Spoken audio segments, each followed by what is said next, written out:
శివపార్వతులు కళ్ళు తెరిచి చూస్తున్న ఫోటో ఇంట్లో ఉండకూడదు. వెంకటేశ్వర స్వామి ఫోటో ఇంట్లో ఉంటే అప్పులు కావు.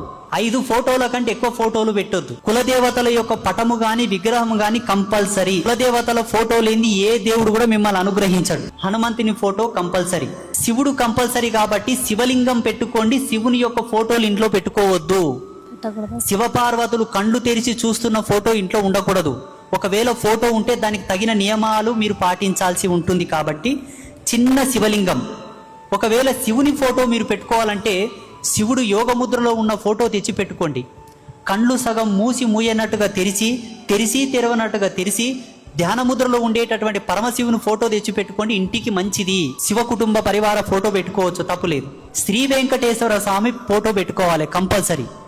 ఈ కలియుగానికి ఆయన అధిపతి కాబట్టి హనుమంతుని ఫోటో, వెంకటేశ్వర స్వామి ఫోటో, శివుని ఫోటో అన్నా విగ్రహం అన్నా, లేకపోతే ఒక ఫోటో మిగిలింది కదా ఆ photo Shriman Mahalakshmi photo compulsory.